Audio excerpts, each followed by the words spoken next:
Good morning साथियों, मैं ज्योति सिंह एक बार फिर से आप सभी का स्वागत करती हूँ राइज अप एकेडमी के प्लेटफॉर्म पे। बच्चों, आज की क्लास थोड़ी लंबी होगी, आज मैराथन है।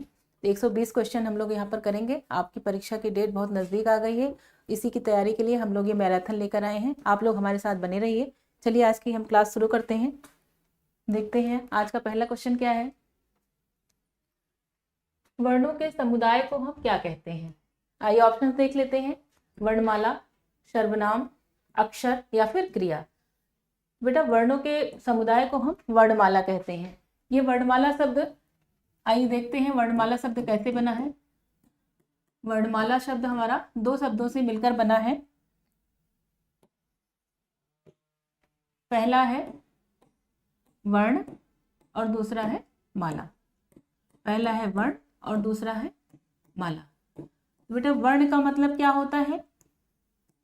जिसके और छोटे टुकड़े ना किए जा सके, जिसके और छोटे टुकड़े ना किए जा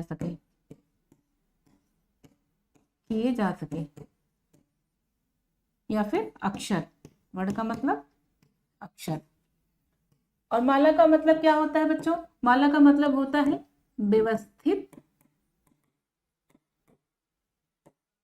व्यवस्थित क्रमबद्ध समूह।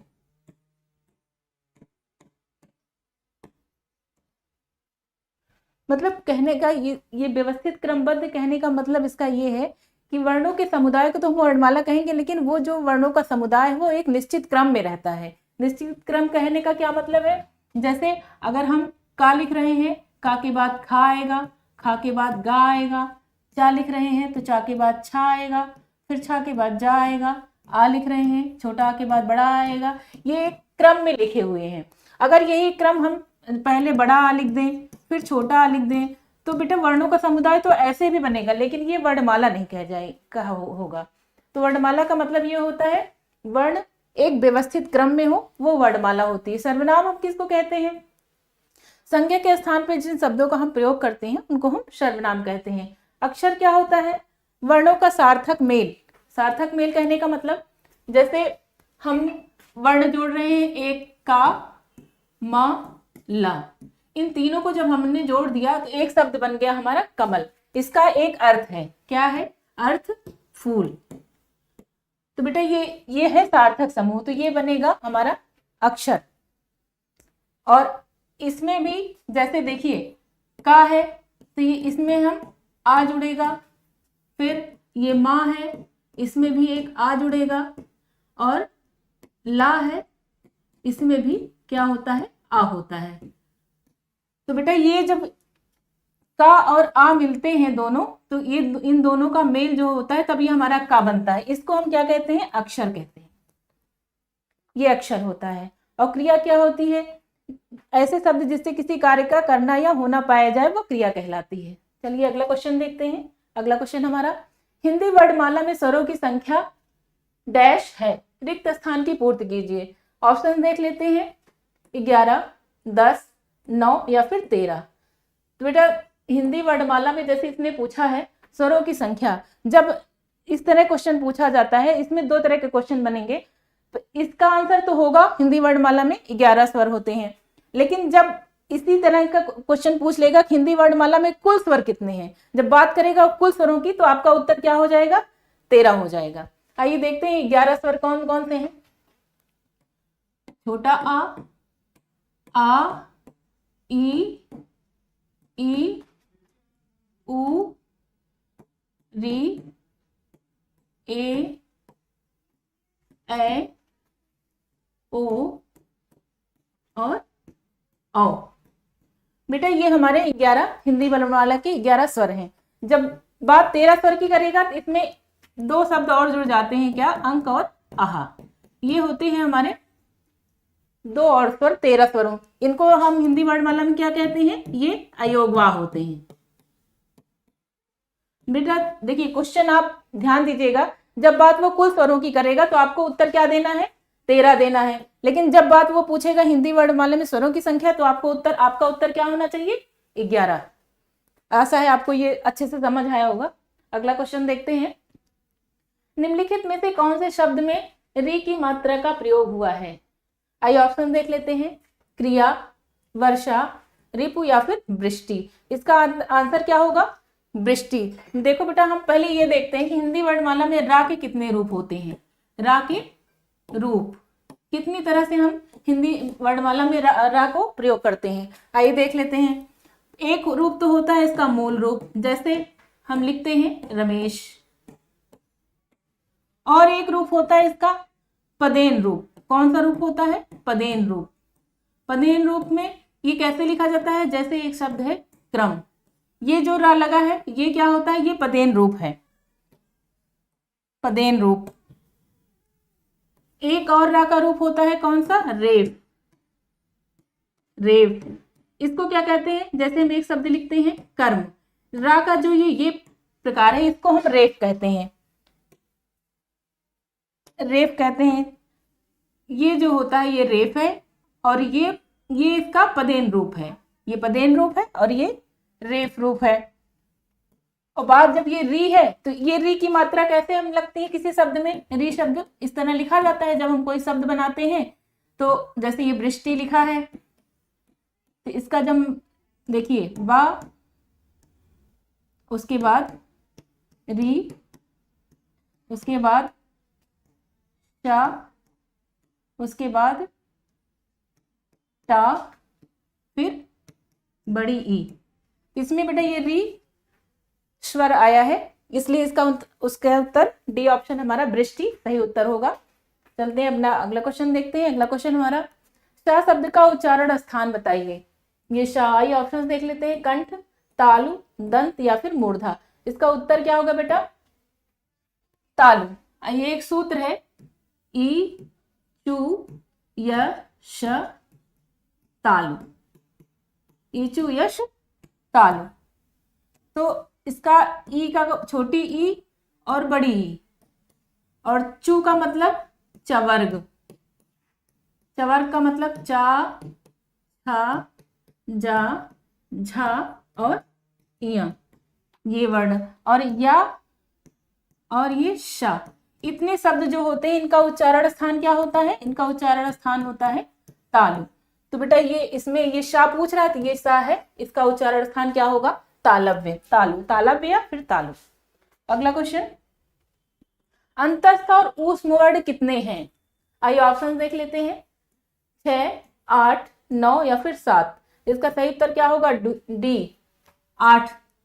कैसे? आइए देखते हैं। अंतस्थ, अंतस्थ कौन कौन से वर्ण अंतस्थ होते हैं? या, रा, ला और वा, ये 4 वर्ण हमारे अंतस्थ होते हैं। और ऊष्म व्यंजन कौन से होते हैं? ऊष्म व्यंजन हमारे शा, शा, शा और हा, ये 4 वर्ण। 4 वर्ण ऊष्म व्यंजन और 4 वर्ण अंतस्थ व्यंजन, दोनों मिला के 8 हो गए। B option 8। अगला क्वेश्चन हमारा, वाक्य को समाप्त करने के लिए प्रयोग किया जाता है उसको क्या कहते हैं? आइए देख लेते हैं ऑप्शंस। अल्प विराम, पूर्ण विराम, विवरण चिन्ह या फिर उप विराम। तो अल्प विराम इस तरह लगाया जाता है, पूर्ण विराम, विवरण चिन्ह इस तरह, और उप विराम इस तरह लगता है। तो बेटा जब कोई हम वाक्य लिखते हैं, जैसे राम जाता है, राम जाता है, तो अब ये वाक्य जब समाप्त हुआ इसके बाद हम क्या लगाते हैं? पूर्ण विराम। इसका सही उत्तर क्या होगा? बी ऑप्शन, पूर्ण विराम इसका सही उत्तर होगा। अगला क्वेश्चन देख लेते हैं। इस विराम चिन्ह का नाम है क्या है? ऑप्शन, पूर्ण विराम, प्रश्नवाचक, अल्प विराम या फिर योजक चिन्ह। पूर्ण विराम ऐसे, प्रश्नवाचक चिन्ह, अल्प विराम, योजक चिन्ह। ये प्रश्नवाचक चिन्ह इस तरह, इसका बी ऑप्शन इसका सही उत्तर होगा, ये प्रश्नवाचक चिन्ह है। अगला क्वेश्चन, किसी पद, उपवाक्य आदि की विशेषता दिखाने के लिए शब्द के नीचे एक रेखा खींचते हैं, उसको क्या कहते हैं? एक रेखा जो खींची जाती है इसको क्या कहते हैं? प्रश्नवाचक चिन्ह, अधोरेखा चिन्ह, कोष्ठक चिन्ह या फिर तिर्यक चिन्ह। तो बेटा ये इसका बी ऑप्शन सही उत्तर होगा, अधोरेखा चिन्ह। इंग्लिश में इसको क्या कहते हैं? अंडरलाइन। जैसे हमको कोई बात, हम कोई लिख रहे हैं, जैसे राम एक बुद्धिमान लड़का है। राम एक बुद्धिमान लड़का है। अब राम के बारे में विशेषता बता रहा है क्या? बुद्धिमान। राम कैसा है? एक बुद्धिमान। तो जैसे हमने इसके नीचे ये लाइन खींच दी तो ये इसकी विशेषता बता रहा है। तो यही चीज ये हाईलाइट करने के लिए, किसी चीज को विशेष रूप दिखाने के लिए इसका प्रयोग किया जाता है। इसको क्या कहते हैं? अधोरेखा चिन्ह। अगला क्वेश्चन, नेताजी ने कहा था तुम मुझे खून दो और मैं तुम्हें आजादी दूंगा। इस वाक्य में कौन सा चिन्ह लगा है? ऑप्शन देख लेते हैं। पूर्ण विराम, अल्प विराम, उद्धरण चिन्ह या फिर प्रश्नवाचक चिन्ह। पूर्ण विराम, अल्प विराम, उद्धरण चिन्ह। उद्धरण चिन्ह बेटा दो तरह के होते हैं। कौन? एक तो होता है दोहरा और एक इकहरा। और प्रश्नवाचक चिन्ह, जब बात इसमें देखिए, जब कोई महापुरुष की बात को हम ज्यों का त्यों रखते हैं तो वहां पर हमको इस चिन्ह का प्रयोग किया जाता है। दोहरे, यहाँ पे देखिए दोहरे उद्धरण चिन्ह का प्रयोग किया जाता है। इसको उद्धरण चिन्ह या फिर इसका एक और नाम है क्या? इसका है अवतरण चिन्ह। क्या है? अवतरण। इसको उद्धरण या अवतरण कहते हैं। तो बेटा जब जो है हम कोई महापुरुष की बात करनी होगी तो उसको हम दोहरे उद्धरण चिन्ह के रखते हैं। और जब हम कोई किसी पुस्तक का नाम, किसी विशेष व्यक्ति का नाम लिखते हैं तो उसको हम इकहरे उद्धरण चिन्ह के अंतर्गत उसको हम लिखते हैं। अगला क्वेश्चन, इसका उत्तर क्या होगा? सी ऑप्शन, उद्धरण चिन्ह। अगला क्वेश्चन, निम्नलिखित में से शुद्ध शब्द छांटना है। आइए देख लेते हैं ऑप्शन। कृपा, कृपा, कृपा या फिर करीपा। इसका सही उत्तर क्या होगा? सी ऑप्शन, कृपा। इसकी वर्तनी शुद्ध है। अगला क्वेश्चन, वर्तनी की दृष्टि से दिए गए विकल्पों में से अशुद्ध शब्द छांटिए। आइए देख लेते हैं। उपर्युक्त, व्यंग, पूजनीय, महीना। इसका सही उत्तर क्या होगा बच्चों? बी ऑप्शन, व्यंग। इसको कैसे सही लिखा जाता है? इसका शुद्ध रूप क्या है? व्यंग। तो बी ऑप्शन, व्यंग सही उत्तर होगा। अगला क्वेश्चन, वर्तनी की दृष्टि से शुद्ध शब्द छांटिए। आइए देखते हैं ऑप्शंस। आभिराम, अभिराम, अभिराम या फिर अभिरम। सही उत्तर सी ऑप्शन, अभिराम मतलब सुंदर। अगला क्वेश्चन, निम्न में से उचित शब्द का चयन कीजिए। उचित शब्द औद्योगिक, औद्योगिक, औद्योगक या फिर औद्योगिक। सही उत्तर औद्योगिक। अगला क्वेश्चन, संज्ञा का भेद नहीं होता है। क्या नहीं होता है? आइए देख लेते हैं। व्यक्तिवाचक, जातिवाचक, निजवाचक या फिर भाववाचक। ये भाववाचक होता है, भावनावाचक नहीं होता है, भाववाचक। आइए देखते हैं संज्ञा के प्रकार। संज्ञा कितने प्रकार की होती है? संज्ञा के प्रकार। संज्ञा हमारी कितने प्रकार की होती है? पहला है व्यक्तिवाचक, व्यक्तिवाचक। दूसरा है जातिवाचक, जातिवाचक। तीसरा है भाववाचक।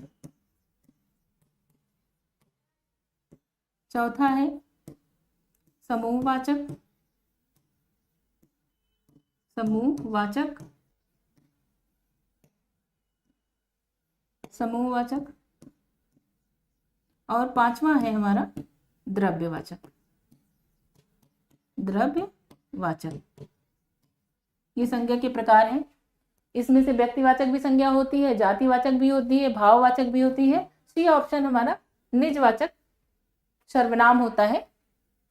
अगला क्वेश्चन देख लेते हैं। सी ऑप्शन इसका सही उत्तर होगा। वचन किसके लिए प्रयोग किए जाते हैं? ऑप्शन देख लेते हैं। संज्ञा के लिए, सर्वनाम के लिए, विशेषण के लिए या फिर अलंकार के लिए। इसका सही उत्तर क्या होगा? संज्ञा के लिए वचन प्रयोग किए जाते हैं। आइए देखते हैं कैसे। संज्ञा के विकार क्या होते हैं? विकार ये कितने प्रकार के होते हैं? ये होते हैं बेटा तीन प्रकार के। तीन प्रकार के होते हैं। क्या क्या होता है इसमें? लिंग, वचन और कारक। बेटा ये वचन है, ये संज्ञा की संख्या निर्धारित करता है। और ये दो प्रकार के होते हैं, एक वचन और बहुवचन। एक वचन और दूसरा है बहुवचन। सही उत्तर ए ऑप्शन संज्ञा। वचन किसके लिए प्रयोग किए जाते हैं? संज्ञा के लिए। अगला क्वेश्चन, जातिवाचक संज्ञा सर्वनाम विशेषण क्रिया अव्यय शब्दों से डैश शब्द बनाए जाते हैं। आइए देख लेते हैं क्या क्या है। भाववाचक संज्ञा वचन या फिर पुल्लिंग शब्द या फिर कारक। इसका सही उत्तर क्या होगा? सही उत्तर होगा बेटा भाववाचक संज्ञा बनाई जाती है। आइए देख लेते हैं कैसे, उदाहरण से समझते हैं। जातिवाचक संज्ञा, दूसरा है सर्वनाम, तीसरा है विशेषण और चौथा है क्रिया, लास्ट है हमारा अव्यय। ये 5 तरीके हैं जिससे हम भाववाचक संज्ञा शब्द बना सकते हैं। आइए देखते हैं जातिवाचक संज्ञा से। जैसे जातिवाचक संज्ञा है हमारा बच्चा, इसमें हम पन प्रत्यय लगा देंगे तो हमारा क्या बन जाएगा? बचपन। क्या बन जाएगा? बचपन। ये भाववाचक संज्ञा बन गई। विशेषण है जैसे अपना शब्द, सर्वनाम, अपना शब्द हो गया सर्वनाम, इसमें भी हम पन प्रत्यय लगा देंगे, क्या हो जाएगा? अपना पन। ये क्या हो जाएगा बेटा? ये भाववाचक संज्ञा बन रही है हमारी। विशेषण है जैसे सुंदर शब्द है, सुंदर, इसमें हम ता प्रत्यय लगा देंगे तो क्या बन जाएगा? सुंदरता। सुंदरता, सुंदरता क्या हो गया? भाववाचक संज्ञा। क्रिया है जैसे एक क्रिया है उड़ना, उड़ना क्रिया है, इसकी जब भाववाचक संज्ञा बनाएंगे तो क्या बन जाएगी? उड़ान। क्या बन जाएगी? उड़ान। लास्ट है हमारा अव्यय। सम शब्द है, मम शब्द है, इससे हम जब भाववाचक संज्ञा बनाएंगे तो क्या बनेगी? समता। क्या बन जाएगी? समता। और मम से क्या बन जाएगी? ममता। बेटा ये 5 तरीके होते हैं जिससे हम शब्दों से भाववाचक शब्द बनाते हैं, भाववाचक संज्ञा का निर्माण। अगला क्वेश्चन देख लेते हैं। क्रियार्थक संज्ञा सदा किस रूप में होती है? पहले तो हम ये देखेंगे क्रियार्थक संज्ञा क्या होती है। क्रियार्थक संज्ञा ऐसे शब्द, ऐसे क्रिया शब्द, ऐसे क्रिया शब्द जो वाक्य में संज्ञा की तरह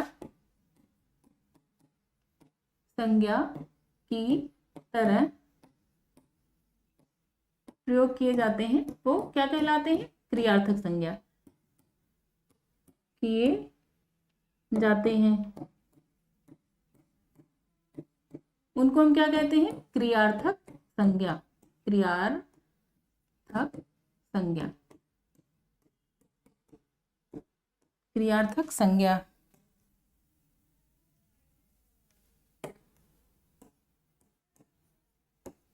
क्रियार्थक संज्ञा, इसका मतलब क्या होता है?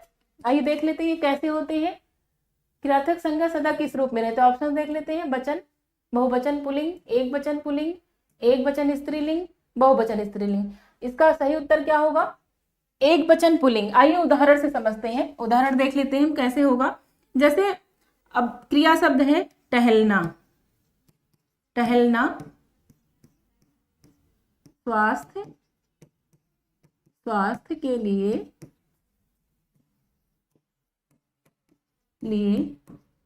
लाभदायक है, लाभदायक है। अब यहां पर बेटा देखिए, यहां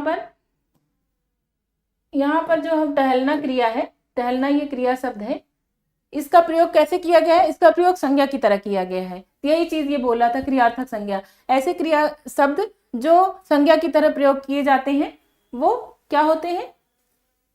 क्रियार्थक संज्ञा। क्रियार्थक संज्ञा। चलते हैं अपना अगला क्वेश्चन, और ये हमेशा बेटा एक वचन में रहते हैं, एक वचन और पुल्लिंग शब्द।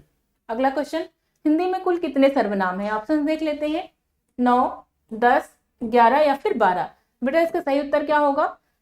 हिंदी भाषा में सर्वनामों की संख्या कितनी है? 11। ये देख लेते हैं कौन कौन सा सर्वनाम है। मैं, तू, आप, यह, वह,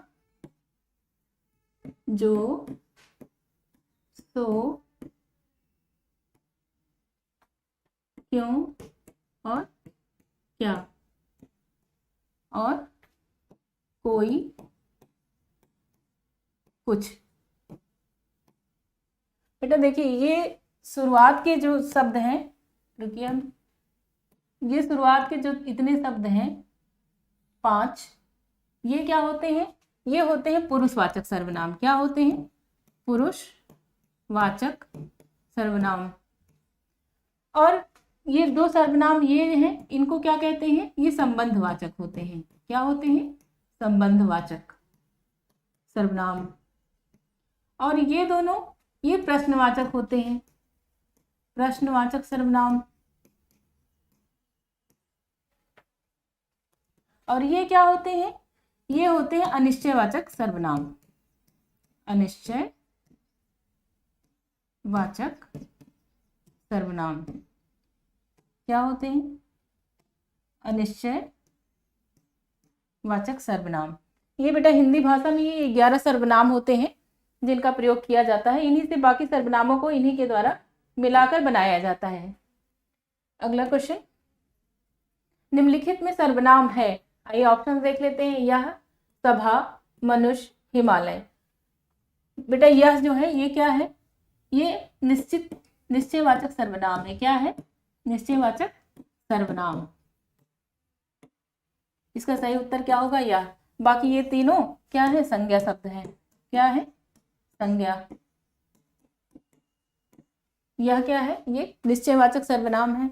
अगला क्वेश्चन देख लेते हैं, निम्नलिखित में क्या एक संबंधवाचक सर्वनाम नहीं है? आइए ऑप्शन देख लेते हैं। वहां, यह, जो, सो। तो बेटा ये यह शब्द जो है ये क्या है? ये निश्चयवाचक सर्वनाम है, ये निश्चयवाचक है। और बाकी के तीनों जो है ये संबंध बताते हैं, संबंधवाचक सर्वनाम के उदाहरण हैं। आशा है आप लोगों को ये चीजें अच्छे से समझ आ रही होगी।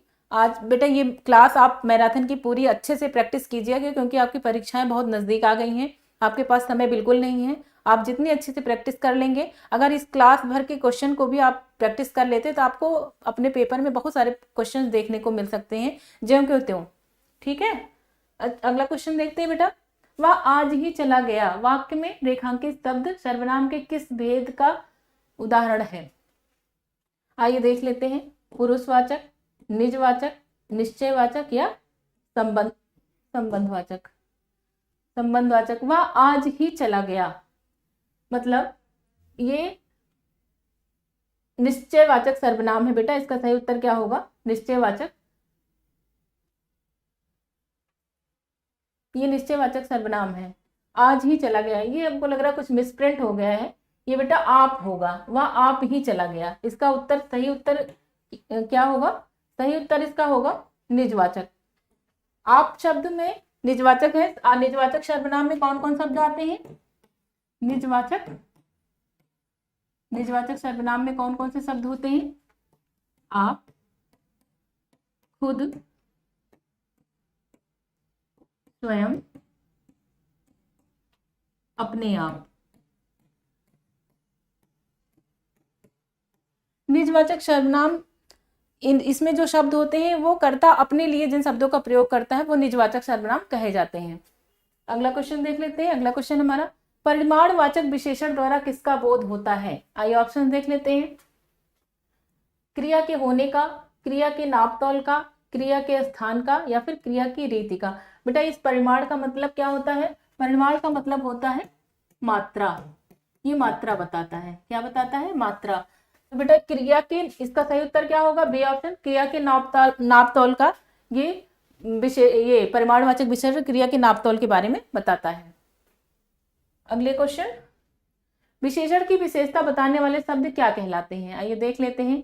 ऐसे शब्द जो विशेषण की विशेषता बताएं उनको क्या कहा जाता है? विधेय विशेषण, प्रविशेषण, क्रिया विशेषण या फिर उद्देश्य विशेषण। बेटा ऐसे शब्दों को हम क्या कहते हैं? प्रविशेषण। आइए उदाहरण से समझते हैं। जैसे रमा बहुत सुंदर है।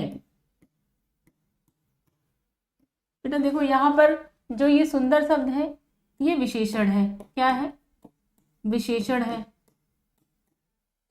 और ये जो बहुत शब्द है ये विशेषण का, ये प्रविशेषण होता है। क्या होता है? प्रविशेषण। प्रविशेषण कहते किसको है? जो विशेषण की भी विशेषता बताए, यानी कि ये विशेषण शब्द सुंदर है, इसकी भी विशेषता बता रहे हैं। सुंदर है, कितनी सुंदर है? बहुत सुंदर है। तो ये मतलब ये जो शब्द है प्रविशेषण, ये विशेषण शब्दों की भी विशेषता बताता है, जिसको हम प्रविशेषण कहते हैं। अगला क्वेश्चन देख लेते हैं। वह बहुत मधुर गाता है, इसमें प्रविशेषण शब्द का चयन कीजिए। तो बेटा देखो ये विशेषण शब्द क्या है? इसमें ये मधुर शब्द जो है ये विशेषण है, और बहुत शब्द इसकी विशेषता बता रहा है, तो क्या हो जाएगा? ये प्रविशेषण हो जाएगा। मधुर शब्द क्या है? ये विशेषण है, ये विशेषण है, विशेषता बता रहा है। और बहुत क्या है? बहुत शब्द क्या है? ये प्रविशेषण है, प्रविशेषण, क्योंकि ये विशेषण का भी, विशेषण की भी विशेषता बता रहा है। बी ऑप्शन हमारा क्या होगा? सही उत्तर होगा बी ऑप्शन। अगला क्वेश्चन देख लेते हैं। अगला क्वेश्चन हमारा, बड़ा घर, छोटा आदमी, नीला वस्त्र, विशेष कौन कौन से हैं? इसमें विशेष कौन कौन से हैं? बड़ा घर, छोटा आदमी, नीला वस्त्र, विशेष पूछ रहा है। विशेष क्या होता है? ऐसे शब्द जो जिनकी विशेषता बताई जाती है वो विशेष कहलाते हैं। विशेष क्या होते हैं? विशेष, विशेष क्या होते हैं? विशेष ऐसे शब्द होते हैं जिनकी विशेषता बताई जाती है, जिनकी विशेषता,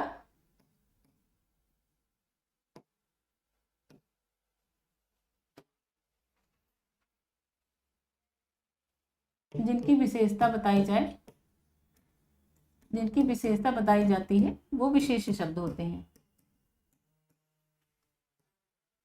बताई जाए ऐसे शब्द वो विशेष होते हैं। आइए देख लेते हैं। जैसे घर शब्द है, ये बड़ा विशेषण शब्द है और किसकी विशेषता बता रहा है? घर की।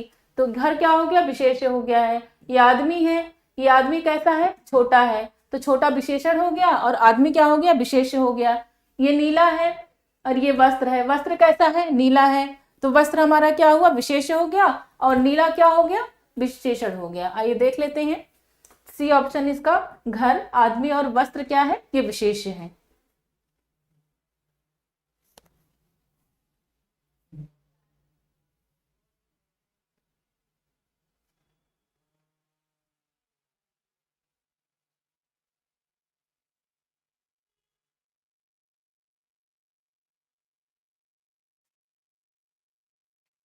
अगला क्वेश्चन, भले और महान लोग उचित संयमित व्यवहार करते हैं, उपयुक्त वाक्य में कितने विशेषण हैं? आइए देख लेते हैं। विशेषण, भले,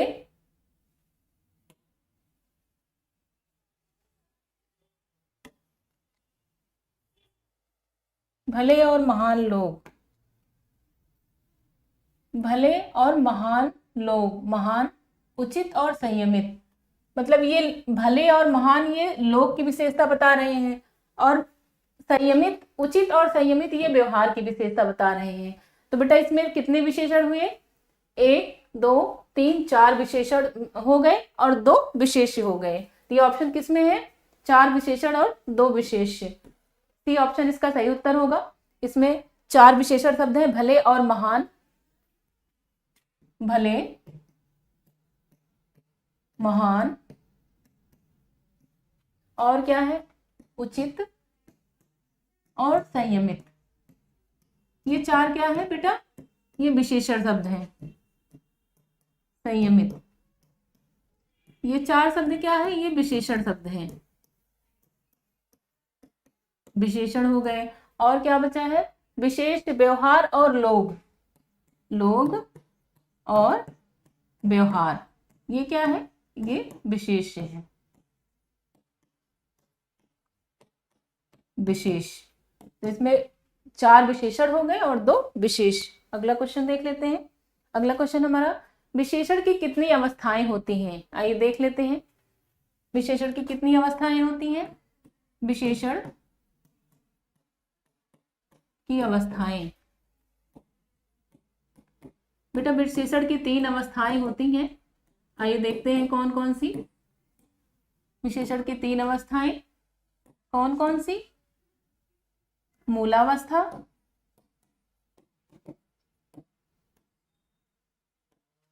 उत्तरावस्था और लास्ट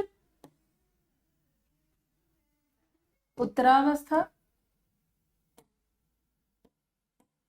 और लास्ट है हमारा क्या, उत्तमावस्था। क्या है, उत्तमा अवस्था। जो मूल शब्द होते हैं बेटा वो मूलावस्था के अंतर्गत रखे जाते हैं। जब वही शब्द यहाँ जाते हैं तो इसमें एक प्रत्यय लग जाता है। क्या लग जाता है, तर। और यहाँ पर एक प्रत्यय लगता है, क्या लगता है, तम। आइए उदाहरण से समझते हैं कैसे। जैसे हम लिखते हैं कोमल, ये मूल शब्द हो गया, कोमल हमारा मूल शब्द हुआ। अब हम उत्तरावस्था का उदाहरण देखते हैं, इसमें हम क्या जोड़ेंगे, तर प्रत्यय, कोमल तर। ये हो गया हमारा उत्तरावस्था। और हमारा क्या है लास्ट, उत्तमावस्था, उसमें तम प्रत्यय लगता है, तो क्या हो जाएगा, कोमल तम। बेटा ये विशेषण की 3 अवस्थाएं होती हैं। विशेषण की कितनी अवस्थाएं होती हैं, डी ऑप्शन, 3 अवस्थाएं विशेषण की। अगला क्वेश्चन, क्रिया का मूल रूप क्या कहलाता है? आइए देख लेते हैं, कर्म, व्याकरण, भाषा या फिर धातु। तो बेटा क्रिया का जो मूल रूप होता है उसको हम धातु कहते हैं। आइए देखते हैं कैसे। जैसे लिख धातु है, पढ़ धातु, चढ़ धातु। बेटा इसमें इस तरह ये मूल धातु शब्द है। इसमें जब हम इसको कैसे बनाएंगे, क्रिया शब्द चढ़ना, पढ़ना और माफ कीजिएगा चढ़ना, ये लिखना होगा। लिख से क्या बनेगा, लिखना, और चढ़ से बन जाएगा चढ़ना, और पढ़ से बन जाएगा पढ़ना। इस तरह ये मूल शब्द है, ये सब मूल शब्द हैं और ये इनसे बनने वाले रूप हैं चढ़ना क्रिया के। अगला क्वेश्चन देखते हैं, निम्न में पूर्वकालिक क्रिया का उदाहरण देखते हैं। क्या है पूर्वकालिक क्रिया? पहले तो हम देखते हैं पूर्वकालिक क्रिया क्या होती है। पूर्वकालिक क्रिया, पूर्वकालिक क्रिया क्या होती है? जब कर्ता एक कार्य को समाप्त करके, एक कार्य को समाप्त करके अगले कार्य में लग जाता है, समाप्त करके दूसरे कार्य में लग जाता है, दूसरे कार्य में लग जाता है, तो पहली क्रिया क्या होती है? पहली क्रिया उसकी पूर्वकालिक होती है। क्या होती है? पूर्वकालिक।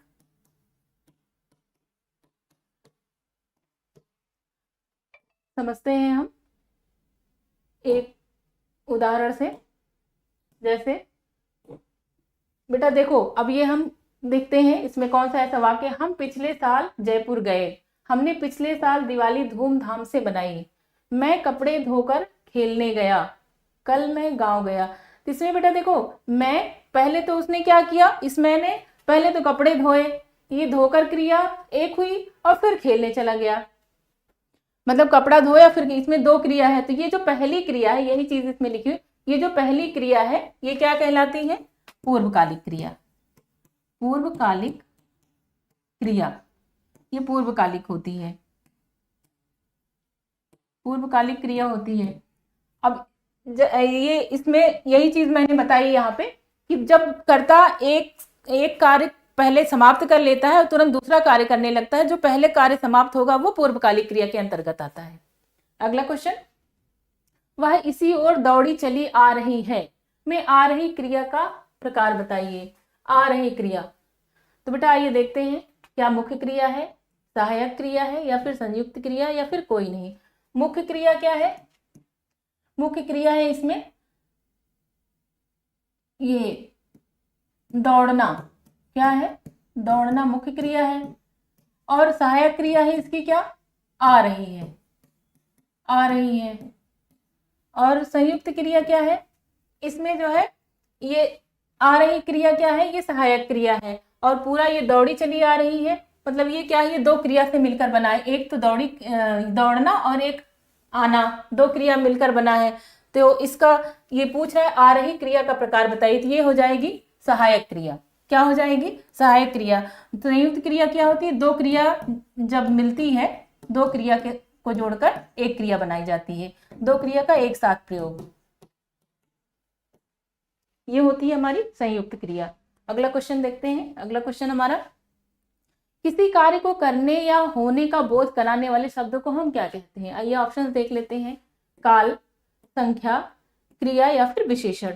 तो इसका सही उत्तर क्या होगा? किसी कार्य को करने या होने का बोध कराने वाले शब्द क्या कहलाते हैं? वो क्रिया शब्द होते हैं। अगला क्वेश्चन देख लेते हैं। जिन शब्दों में लिंग, वचन, कारक आदि के कारण कोई परिवर्तन नहीं होता, वो क्या कहलाते हैं? आइए देख लेते हैं। क्रिया कहलाते हैं, वचन कहलाते हैं, अव्यय कहलाते हैं, या फिर वाच्य कहलाते हैं। तो बेटा जिन शब्दों में कोई परिवर्तन नहीं होता है वो क्या कहलाते हैं? वो अव्यय होते हैं, ये अभिकारी होते हैं। इनको अभिकारी शब्द भी कहा जाता है और अव्यय शब्द भी कहा जाता है। अगला क्वेश्चन देख लेते हैं। संधि का क्या अर्थ है? संधि का अर्थ क्या है? ऑप्शन देख लेते हैं। दो वर्णों के मेल से उत्पन्न अविकार, या फिर दो वर्णों के मेल से उत्पन्न विकार, या फिर दो वर्णों के मेल से कोई परिवर्तन नहीं, या फिर इनमें से कोई नहीं। तो बेटा इसका सही उत्तर क्या होगा? जब दो वर्ड मिलते हैं और उसमें विकार उत्पन्न होता है तो वो संधि होती है। संधि का मतलब क्या होता है? संधि का मतलब होता है जोड़। क्या होता है? जोड़। संधि का मतलब होता है जोड़। और इस विकार का मतलब क्या होता है? परिवर्तन। क्या होता है? परिवर्तन। आइए हम उदाहरण से समझते हैं। जैसे एक शब्द है विद्या और एक शब्द है आलय। तो यहाँ पर बेटा देखो, इसके अंत में आ आया है और इसकी शुरुआत में भी आ आया है। ये दोनों शब्द जब मिलेंगे तो इनकी जगह पे क्या हो जाएगा? बड़ा आ जाएगा, ये विकार हो जाएगा। तो ये शब्द क्या बन जाएगा? विद्यालय।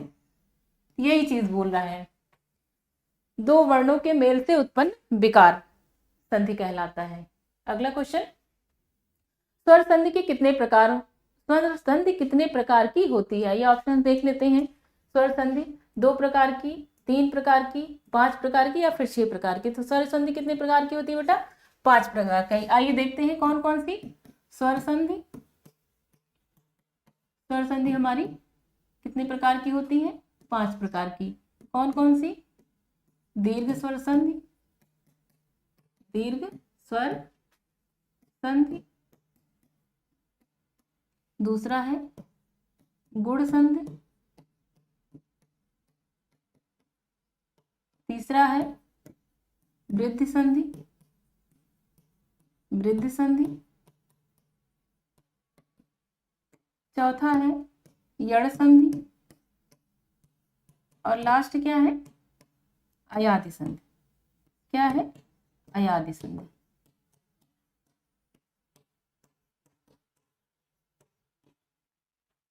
लास्ट क्या है? अयादि संधि। तो बेटा संधि कितने प्रकार की होती है? 5 प्रकार की। कौन कौन सी? दीर्घ स्वर संधि, गुण संधि, वृद्धि संधि, यड़ संधि और अयादि संधि। बेटा देखिए, वैसे तो संधि के कितने प्रकार होते हैं? संधि हमारी 3 प्रकार की होती है। कितने प्रकार की? संधि हमारी कितनी होती है? 3 प्रकार की। पहली होती है स्वर संधि, और दूसरी होती है व्यंजन संधि, और तीसरी होती है हमारी विसर्ग संधि। क्या होती है? विसर्ग संधि। लेकिन बेटा जब हम आपकी परीक्षा के दृष्टिकोण से हम देखते हैं तो बेटा सबसे ज्यादा क्वेश्चन जो पूछे जाते हैं वो किससे पूछे जाते हैं? इस स्वर संधि से। इस स्वर संधि से आपके पेपर में 80% के क्वेश्चन जो है इसी से बनते हैं। बाकी 20% इन दोनों संधियों से बनते हैं, लेकिन सबसे ज्यादा आपके क्वेश्चन किससे बनते हैं? स्वर संधि। तो आपका जो है सबसे ज्यादा फोकस किस तरफ होना चाहिए? इन संधियों को अच्छे से पढ़ने में। ठीक है, अगला क्वेश्चन देख लेते हैं। निम्न में कौन सा शब्द पुल्लिंग है? पुल्लिंग, आइए देख लेते हैं। दया, माया, भाषा या फिर आधार। बेटा इसका सही उत्तर क्या हो जाएगा? आधार हो जाएगा। बाकी ये तीनों स्त्रीलिंग शब्द हैं। और आइए अगला क्वेश्चन देख लेते हैं। निम्नलिखित इकारांत शब्दों में एक पुल्लिंग है, उसे चयनित कीजिए। आइए ऑप्शन देख लेते हैं। पानी, नदी, रोटी या फिर बकरी।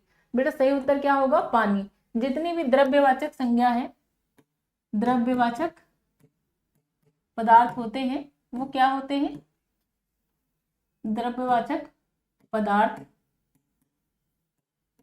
क्या होते हैं? ये पुल्लिंग होते हैं। क्या होते हैं? पुल्लिंग होते हैं। द्रव्यवाचक हमारे पदार्थ क्या होते हैं?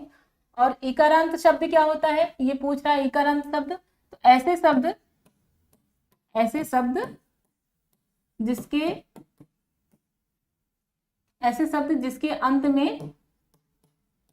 अंत में क्या आए? अंत में बड़ी ई आए, वो क्या कहलाते हैं? इकारांत। उनको क्या कहा जाता है? इकारांत। आइए कुछ उदाहरण देखते हैं। जैसे बकरी,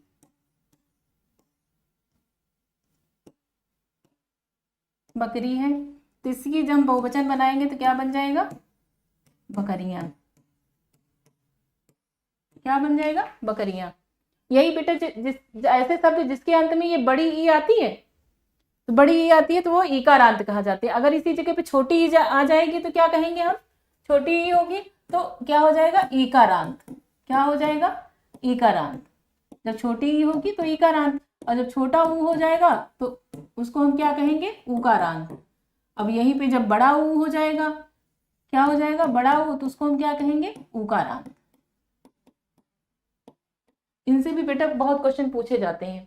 अकारांत क्या होता है? उकारांत क्या होता है? इकारांत क्या होता है? तो आप कंफ्यूज मत होइएगा, आप ध्यान से इस क्वेश्चन को देखिएगा, करिएगा। दिए गए विकल्पों में पुल्लिंग शब्द कौन सा है? आइए देख लेते हैं। छात्रा, विदुषी, पड़ोस या फिर शिष्या। सही, सी ऑप्शन इसका क्या होगा? सही उत्तर होगा। सी ऑप्शन क्या है? पुल्लिंग शब्द है, बाकी तीनों स्त्रीलिंग है। अगला क्वेश्चन, पुल्लिंग शब्द का चयन कीजिए। नायिका, लेखिका, वधु या फिर धावक। सही उत्तर क्या होगा? डी ऑप्शन, धावक। इसका जब हम स्त्रीलिंग बनाएंगे तो क्या बन जाएगा? धाविका। क्या बनेगा? धाविका। अगला क्वेश्चन देख लेते हैं। अगला क्वेश्चन हमारा, कमल का स्त्रीलिंग बताएं। कमल शब्द का स्त्रीलिंग, ये ऑप्शन देख लेते हैं। कामले, कमलिनी, कमली या फिर कमलिनी। सही उत्तर क्या हो जाएगा? बी ऑप्शन, कमलिनी। कमल का बहुवचन होता है कमलिनी। अगला क्वेश्चन, निम्न में से बुढ़िया शब्द का बहुवचन रूप बताइए, पहचानिए। आइए देख लेते हैं। बुढ़िया बहुवचन रूप, ए ऑप्शन बुढ़िया, बुढ़ियों, बुढ़ियाएं या फिर बुढ़िया। इसका सही उत्तर क्या हो जाएगा? ए ऑप्शन बुढ़िया इसका सही उत्तर होगा। ए ऑप्शन बुढ़िया इसका सही उत्तर होगा। अगला क्वेश्चन देखते हैं। अगला क्वेश्चन हमारा, आदर देने व बड़प्पन हेतु किस वचन का प्रयोग किया जाता है? आइए देख लेते हैं ऑप्शन। बहुवचन का, एक वचन का, सदा बहुवचन का या फिर सदा एक वचन का। बेटा जब हम किसी को आदर या सम्मान देते हैं तो हमेशा उसके लिए हम बहुवचन का प्रयोग करते हैं। कैसे? आइए उदाहरण से समझते हैं। जैसे पिताजी आ रहे हैं, आ रहे हैं।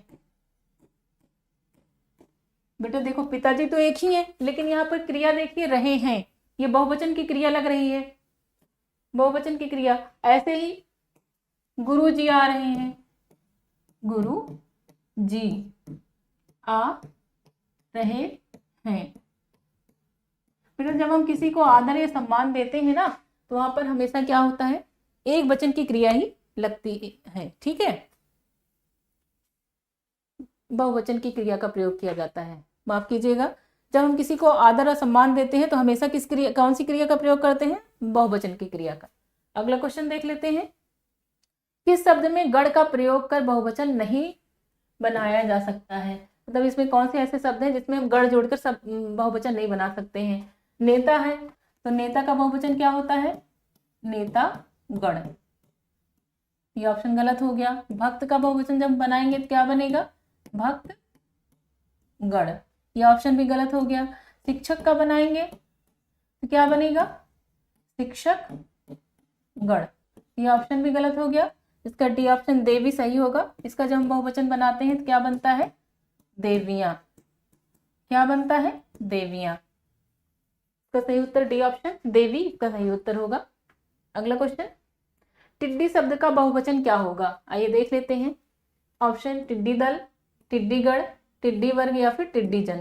इसका सही उत्तर क्या होगा, टिड्डी दल, टिड्डी दल इसका बहुवचन होगा। इसके साथ दल शब्द जोड़ा जाता है बहुवचन बनाने के लिए।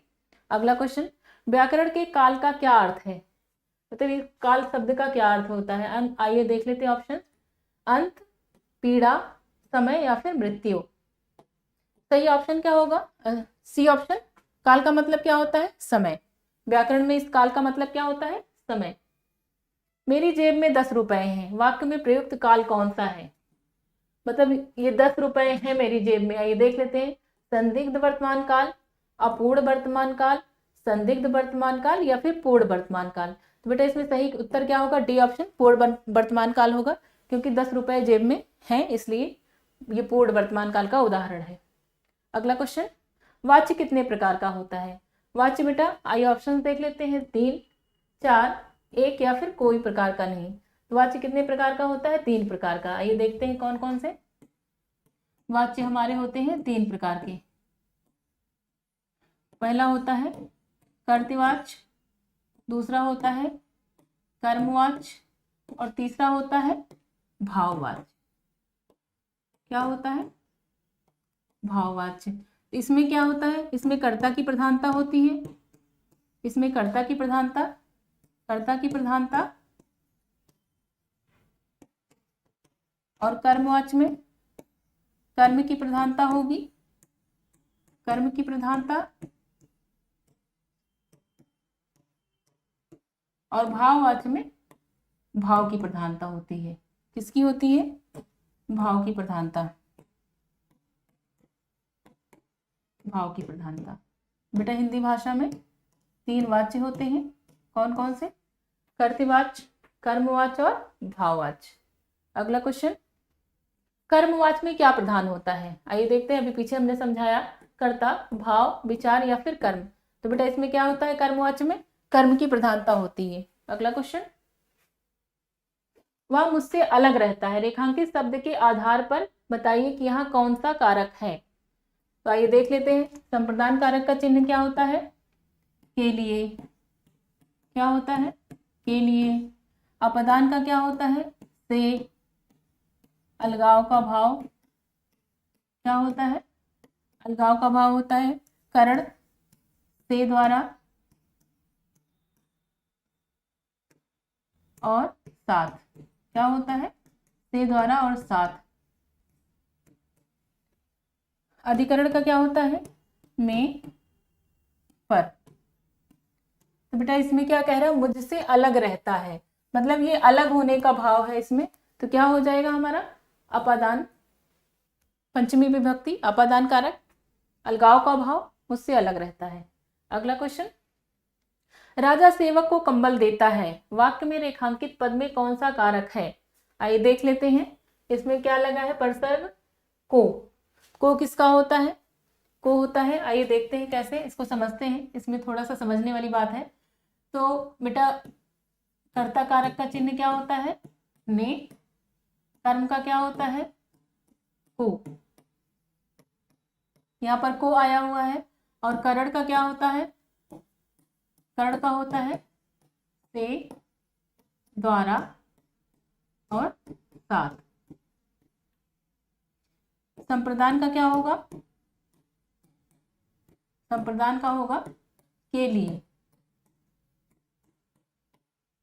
बेटा देखिए, राजा सेवक को कंबल देता है, ये जो संप्रदान कारक है, संप्रदान कारक का प्रयोग हम बेटा कहाँ करते हैं, जहां पर कोई चीज हमेशा के लिए दे दी जाती है, कोई चीज है जैसे किसी को देनी है तो वो हमेशा के लिए किसी को दे दी जाए तो वहां पर क्या होता है बेटा, वहां पर संप्रदान कारक होता है। तो बेटा यहाँ पर जो राजा सेवक को कंबल दे रहा है वो कंबल तो वो हमेशा के लिए ही देगा ना, राजा दे के वापस तो लेगा नहीं, तो इसमें हमेशा का भाव है, तो इसीलिए यहाँ पर को कारक चिन्ह होते हुए भी यहाँ पर क्या होगा, हमारा संप्रदान कारक होगा। क्या होगा, संप्रदान कारक होगा, क्योंकि इसमें जहां पर देने का भाव होता है वहां पर संप्रदान कारक का हम प्रयोग करते हैं।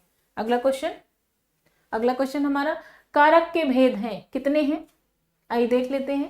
5, 6, 7 या फिर 8। कारक के कितने भेद हैं, 8। आइए देख लेते हैं कौन कौन से हैं कारक के भेद। कारक कितने प्रकार का होता है बेटा, 8 प्रकार का। कौन कौन सा होता है, कर्ता कारक, दूसरा कर्म कारक, तीसरा करण कारक,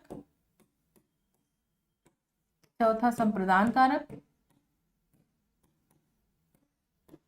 पांचवा अपादान कारक, छठवां होता है संबंध कारक, और सातवां क्या होता है, अधिकरण कारक,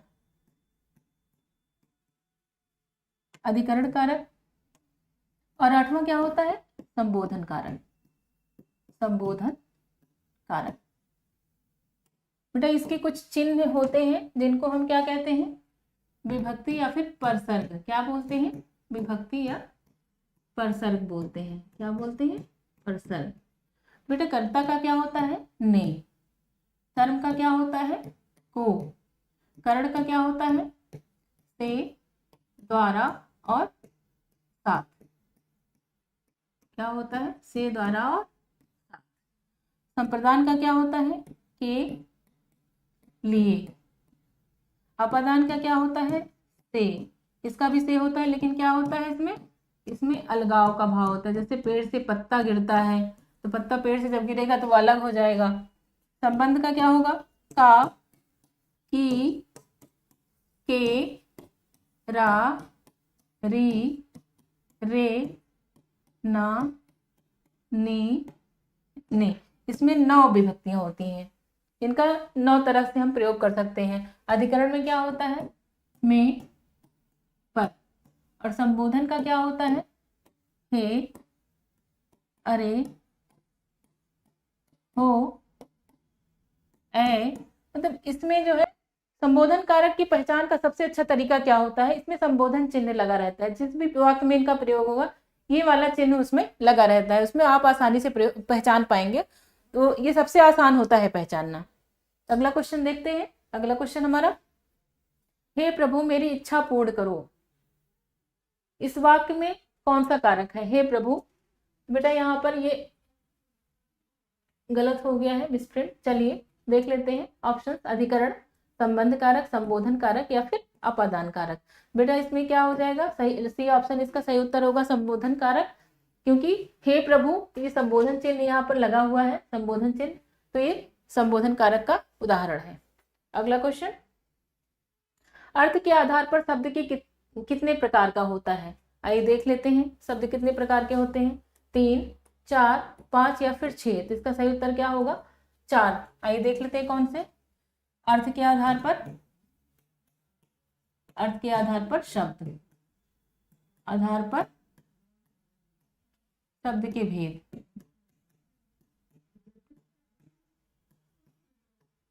4 प्रकार के होते हैं। आइए देखते हैं कौन कौन से। एक आर्थी शब्द, दूसरा है अनेकार्थी शब्द, तीसरा है समानार्थी शब्द, समानार्थी शब्द, या फिर इनको एक नाम इनका और होता है, क्या होता है, पर्यायवाची। एक नाम इनका और होता है। और चौथा क्या होता है बेटा, चौथा होता है विलोम शब्द। ये अर्थ के आधार पर शब्द के 4 भेद होते हैं, एकार्थी, अनेकार्थी, समानार्थी और विलोम शब्द। अगला क्वेश्चन, उत्पत्ति के आधार पर शब्द के 4 भेद गिनाए गए हैं, किए गए हैं, निम्न में कौन सा भेद है? आइए देख लेते हैं कौन सा भेद गलत है। कौन सा भेद गलत है? बेटा ये जो नकारात्मक वाले शब्द हैं, क्वेश्चन होते हैं, उनको आप ध्यान से करिएगा क्योंकि गलतियां बहुत ज्यादा इसी में होती हैं। आइए ऑप्शन देख लेते हैं, तत्सम, सद्भव, यौगिक या फिर विदेशी।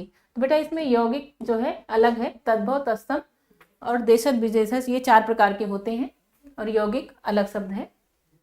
अगला क्वेश्चन, व्याकरण का वह विभाग जिसमें शब्दों के भेद, रूप, बनावट आदि का वर्णन होता है वह क्या कहलाते हैं?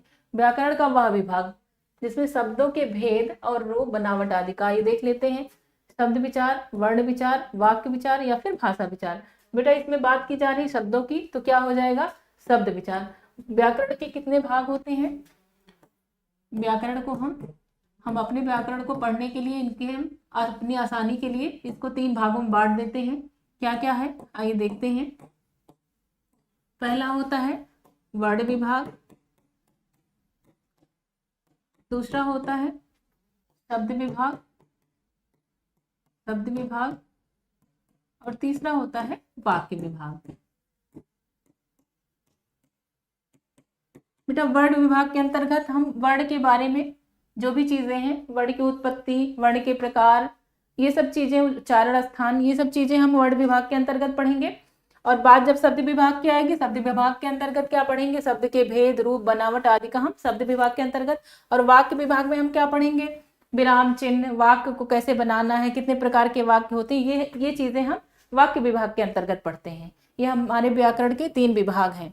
अगला क्वेश्चन हमारा, संस्कृत भाषा के शब्द जिनका हिंदी भाषा में प्रयोग करने पर रूप परिवर्तित नहीं होता वो क्या कहलाते हैं? डैश शब्द कहलाते हैं। ये देख लेते हैं, तत्सम, तद्भव, सरल या फिर कठिन शब्द। तो बेटा जो संस्कृत भाषा है उसके शब्द जो के त्यों जब हम हिंदी भाषा में प्रयोग करते हैं तो उनको हम क्या कहते हैं? तत्सम शब्द। क्या कहते हैं? तत्सम शब्द। तो बेटा ये तत्सम शब्द होते हैं, ये संस्कृत भाषा के शुद्ध शब्द होते हैं। आइए जब ये शब्द थोड़े विकार के साथ हम प्रयोग करते हैं तो वो क्या हो जाते हैं? उनको हम तद्भव शब्द कहते हैं। अगला क्वेश्चन देख लेते हैं। अगला क्वेश्चन हमारा, इनमें से कौन सा तत्सम शब्द नहीं है? नहीं, आइए देख लेते हैं, चक्ष, श्रृंगार, उष्ट या फिर दधि। बेटा इसका बी ऑप्शन सही उत्तर होगा, श्रृंगार। इसका शुद्ध रूप क्या होता है? शुद्ध शब्द श्रृंगार। बेटा इस श्रृंगार शब्द की वर्तनी को आप बहुत ध्यान से देख लीजिएगा कैसे लिखा जाता है, क्योंकि ये शब्द अलग अलग एग्जामों में अलग अलग तरीके से पूछा जाता है और गलतियां बहुत होती हैं। ठीक है, अगला क्वेश्चन, गेहूं का तत्सम शब्द रूप है। तत्सम क्या होता है गेहूं का? गोधूम, गोहूं, गोहूम या फिर गोधूम। इसका सही उत्तर क्या होगा? ए ऑप्शन गोधूम होता है। गेहूं को हम तत्सम रूप क्या होता है? गोधूम। अगला क्वेश्चन, फूल शब्द का तत्सम है। आइए देख लेते हैं, पुष्प, पुष्प, प्रसून या फिर सुमन। बेटा ये देखो, फूल का जब तत्सम की बात होगी तो पुष्प हो जाएगा। ये सारे क्या है? ये फूल के पर्यायवाची शब्द हैं। ठीक है, अगला क्वेश्चन, निम्न में कौन सा देशज शब्द है? देशज शब्द क्या होते हैं? ऐसे शब्द जिसकी उत्पत्ति का हमको पता ना हो, ऐसे शब्द जिसकी उत्पत्ति का ज्ञात ना हो, उत्पत्ति के बारे में, जिसकी उत्पत्ति के बारे में ज्ञात ना हो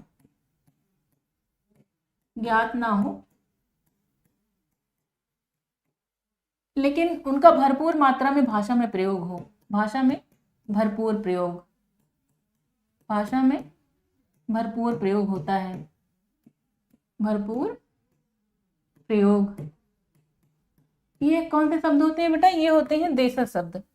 क्या होते हैं? देशज शब्द। आइए देखते हैं, गोबर, घोड़ा, हल्दी या फिर कटोरा।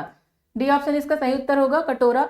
जो गांव के लोग अपनी भाषा में अपनी सरलता से बोलने के लिए जो सरलता से सरल शब्द बना लेते हैं, उन्हीं को हम बाद में क्या कह देते हैं? देशज शब्द कहलाने लगते हैं। अगला क्वेश्चन, निम्न में से कौन सा शब्द विदेशी है? विदेशी, आइए देख लेते हैं, टिकट, मध्य, मयूर या फिर वचन। बेटा ये टिकट शब्द जो है ये विदेशी है, क्योंकि इसको देखिए जब हम रोमन में लिखेंगे तो कैसे लिखेंगे, टिकट, टिकट लिखेंगे, ठीक है। इसकी वर्तनी इस तरह होगी। लेकिन जब इसी टिकट को हम हिंदी भाषा में लिखते हैं तब भी कैसे लिखेंगे, तब भी हम टिकट ही लिखते हैं। क्या लिखते हैं, टिकट।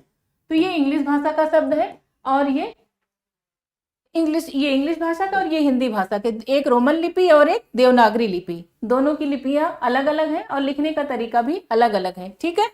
यही हमारा टिकट जो है ये दूसरी भाषा का शब्द है, विदेशी भाषा, इंग्लिश भाषा। इसको क्या कहते हैं, इसको आगत वर्ण कहते हैं। क्या कहते हैं, आगत शब्द। जो दूसरी भाषा से हमारी हिंदी भाषा में शब्द आए हैं जिनका हम प्रयोग करते हैं उनको हम आगत शब्द कहते हैं। अगला क्वेश्चन, रेलगाड़ी शब्द है, क्या है, तद्भव है, तत्सम है, देशज है या फिर संकर शब्द है। तो बेटा ये संकर शब्द है, इसका डी ऑप्शन सही उत्तर होगा। ये कैसे बना है आइए देखते हैं। रेल गाड़ी, ये दो शब्दों से मिलकर बना है, इसलिए ये संकर शब्द है, संकर शब्द। ये रेल जो है इंग्लिश भाषा का शब्द है, इसका ये अंग्रेजी भाषा का शब्द है रेल, और ये हिंदी भाषा का। अब इंग्लिश में जब हम रेल लिखेंगे रोमन लिपि में कैसे लिखेंगे, रेल, और हिंदी में भी लिखा है कैसे, रेल। तो बेटा ये इंग्लिश भाषा का शब्द और ये हिंदी भाषा का, दोनों को जोड़कर एक संकर भाषा का शब्द बनाया गया है, संकर शब्द। इसको हम रेलगाड़ी कहते हैं, ठीक है। समझ में आ गया, संकर शब्द किसको कहते हैं, जब दो भाषाओं के शब्दों को जोड़कर हम एक नया शब्द बनाते हैं तो वो संकर शब्द कहलाते हैं। अगला क्वेश्चन, उपसर्ग का प्रयोग होता है, कहाँ होता है, आइए देख लेते हैं। शब्द के आदि में, शब्द के मध्य में, शब्द के अंत में या फिर इनमें से कोई नहीं। बेटा जब बात हम उपसर्ग की करेंगे तो ये शब्दांश होते हैं, क्या होते हैं, और शब्द के पहले प्रयोग किए जाते हैं। आदि मतलब पहले। तो जैसे हम उदाहरण देख लेते हैं, जैसे एक शब्द है हार, ठीक है, इसके पहले हम क्या लगा देंगे, बी उपसर्ग लगा देंगे, तो क्या बन जाएगा, बिहार। क्या बनेगा, बिहार शब्द बन गया। अब जैसे इसी हार में हम जब प्रा उपसर्ग लगा देते हैं, क्या लगा देंगे, प्रा उपसर्ग, क्या बन जाएगा, प्रहार। तो बेटा ये उपसर्ग होता है, ये शब्दांश होते हैं और इनको लगाने से शब्द के अर्थ बदलते रहते हैं। तो उपसर्ग हमेशा शब्द के शुरुआत में लगते हैं और एक होता है प्रत्यय, वो शब्द के बाद लगता है, ठीक है।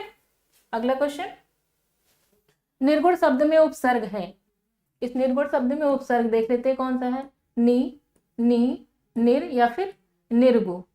सही ऑप्शन क्या होगा, निर्गुण, निर उपसर्ग और गुण प्रत्यय।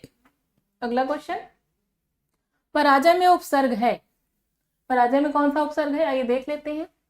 पा, पर, परा या फिर जय। सी ऑप्शन इसका क्या होगा सही उत्तर, परा उपसर्ग जय शब्द। अगला क्वेश्चन, संयोग शब्द में उपसर्ग एवं मूल कौन से हैं, ये संयोग शब्द है, इसका उपसर्ग और मूल शब्द क्या है, आइए देख लेते हैं। सम या फिर योग, सा फिर योग या फिर शम फिर योग या फिर सन फिर योग। तो बेटा संयोग शब्द कैसे बनता है, सम और योग के जोड़ने से संयोग शब्द बनता है। सी ऑप्शन इसका सही उत्तर होगा। अगला क्वेश्चन, इनमें से किस शब्द में उपसर्ग नहीं है, आइए देख लेते हैं। अपमान, इसमें तो बेटा उपसर्ग लगा है, कौन सा, अप उपसर्ग, अप उपसर्ग लगा है। अपराध में भी क्या लगा है, अप उपसर्ग लगा है। अपयश में भी क्या लगा है, अप उपसर्ग लगा है। अपमति में क्या है बेटा, ये अपराध में, ये अपराध शब्द होता है, इसमें अप उपसर्ग नहीं लगा, माफ कीजिएगा। ये अपमत में अप उपसर्ग लगा है, मत शब्द और अप उपसर्ग, मत शब्द और अप उपसर्ग। अपयश में यश शब्द और अप उपसर्ग, और मान, अपमान, मान शब्द में अप उपसर्ग। बेटा ये अपराध क्या है, ये शब्द है पूरा, तो ये इसका सही उत्तर होगा, इसमें कोई उपसर्ग नहीं लगा है, अपराध शब्द। अगला क्वेश्चन, प्रत्याशा शब्द में उपसर्ग है, आइए देख लेते हैं कौन सा शब्द, आ, प्रा, प्रति या फिर प्रत्या।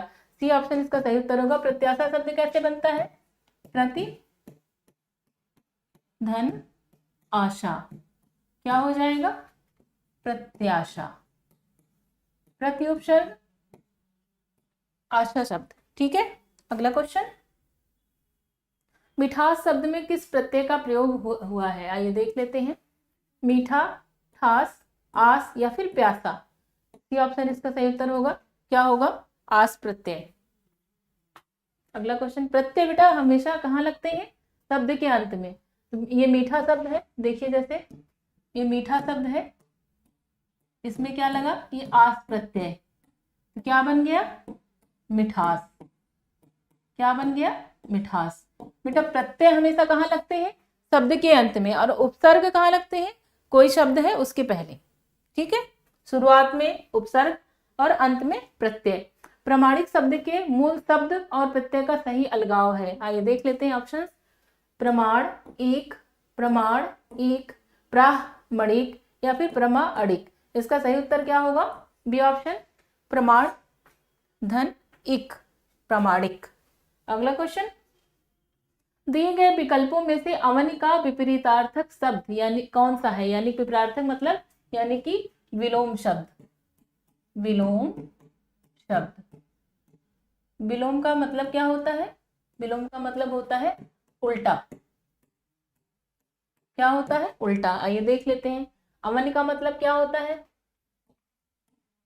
पृथ्वी। क्या होता है? पृथ्वी। आइए देख लेते हैं। अमन, चक्ष, अग्नि या फिर अंबर? तो पृथ्वी का विलोम शब्द क्या हो जाएगा? अंबर। इसका सही उत्तर क्या होगा? डी ऑप्शन, अंबर।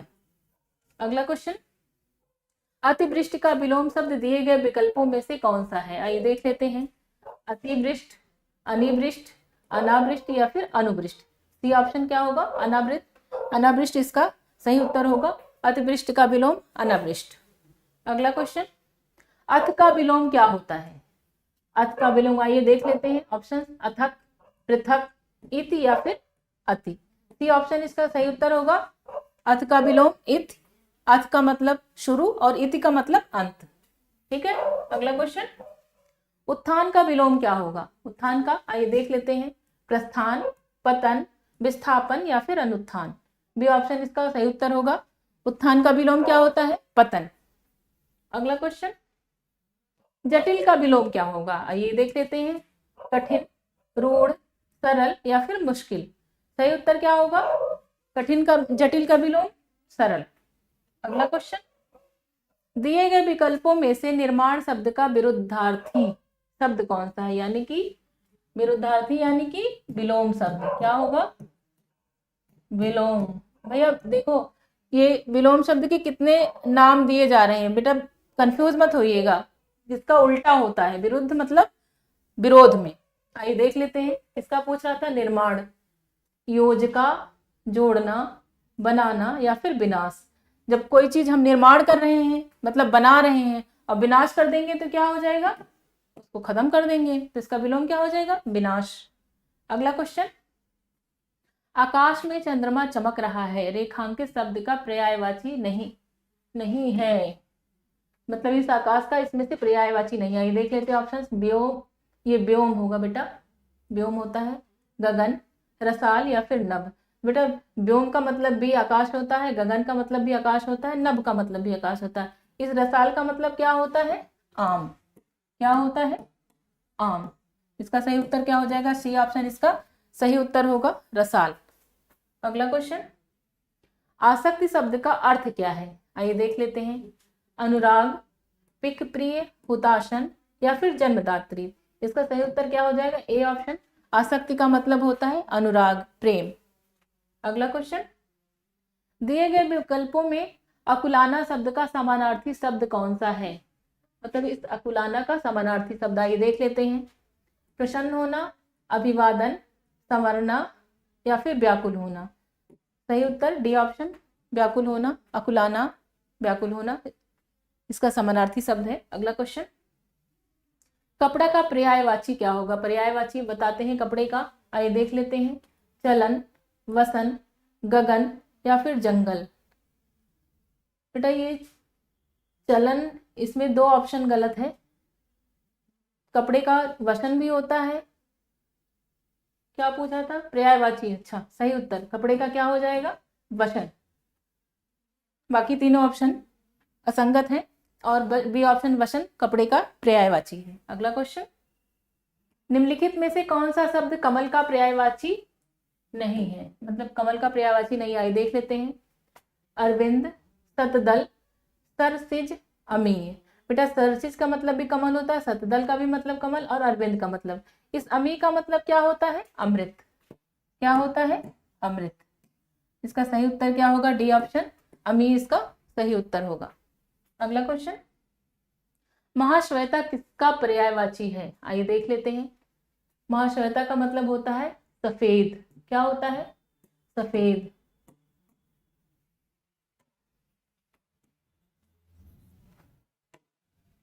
क्या होता है?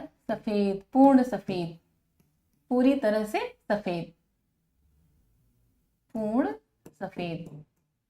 किसका वस्त्र होता है सफेद कलर का? आइए देख लेते हैं। लक्ष्मी जी का, सरस्वती जी का, पार्वती जी का, या फिर सीता जी का? तो बेटा सफेद श्वेत रंग किसका है? श्वेत वशनामा कौन है? सरस्वती जी, हमारी विद्या की देवी सरस्वती जी श्वेत वशना वीणा वादिनी इनके पर्यायवाची हैं।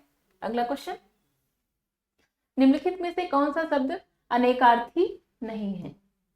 आइए देख लेते हैं। कनक, अनंत, महावीर, या फिर हत्या? तो बेटा इसमें हत्या शब्द है जो अनेकार्थी नहीं है, बाकी तीनों के अर्थ होते हैं।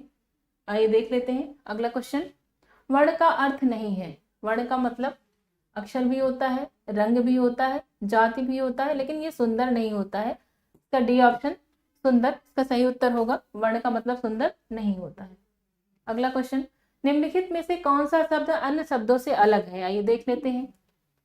वारी, तोय, वात, या फिर सलिल? तो बेटा वारी का मतलब भी जल होता है। वार का मतलब क्या होता है? जल। तोय का मतलब क्या होता है? जल। और सलिल का मतलब क्या होता है? जल। इस वात का मतलब क्या होता है? हवा। कौन सा ऑप्शन अलग है? सी ऑप्शन वात इसका सही उत्तर होगा। अगला क्वेश्चन देखते हैं। अनेकार्थी शब्द दिए गए हैं, एक अर्थ के साथ ही लिखा है, दूसरे का अर्थ बताइए। मतलब एक का अर्थ लिखा है, दूसरे का अर्थ बताना है। ये क्वेश्चन कुछ गलत लग रहा है, आइए देखते हैं। प्रसाद, कसौटी, आभूषण, सोना। ये क्वेश्चन बेटा पूरा नहीं है, पूरी तरह से नहीं है, तो ये क्वेश्चन समझ नहीं आ रहा है, क्योंकि ये पूछ रहा है अनेकार्थी शब्द दिया है, एक का अर्थ दिया हुआ है, तो शब्द तो एक ही एक दिए हुए हैं। चलिए अगला क्वेश्चन देखते हैं। दूसरे का अर्थ बना, दूसरा शब्द ही नहीं दिया है। चलिए अगला क्वेश्चन देखते हैं। अनिल, अनल शब्द युग्म का सही अर्थ क्या है? अनिल का मतलब क्या होता है? हवा। और अनल का मतलब क्या होता है? आग। इस अनल का मतलब होता है आग, और अनिल का क्या मतलब होता है? हवा। बेटा हवा और आग किस शब्द में, किस ऑप्शन में है? पहला ऑप्शन आग हवा, हवा आग, हवा जंगल, जंगल आग। सही उत्तर क्या हो जाएगा? अनिल का मतलब हवा और अनल का मतलब आग। अगला क्वेश्चन देख लेते हैं। अविराम का अर्थ निरंतर होता है। अविराम मतलब विराम ना लगे, आ मतलब नहीं, विराम मतलब विराम, रुकना, मतलब ना रुके मतलब लगातार, ठीक है। परंतु इसके समरूपी अविराम का क्या मतलब होता है? अविराम का क्या मतलब होता है? ये ऑप्शन देख लेते हैं। आयुष, इलाज, सुंदर, या फिर राम का पुत्र। अब इसका सी ऑप्शन सही उत्तर होगा। अविराम का मतलब क्या होता है? सुंदर। अगला क्वेश्चन देखते हैं। अली, अली का सही अर्थ देने वाला युग्म शब्द युग्म है। आइए देखते हैं कौन सा। अली का मतलब क्या होता है? इस अली का मतलब होता है भौरा। क्या होता है? भौरा। और इस अली का मतलब क्या होता है? सखी। क्या होता है? सखी। तो भौरा और सखी किसमें है? ऑप्शन में बी ऑप्शन इसका सही उत्तर होगा। अली का मतलब भौरा, अली का मतलब सखी।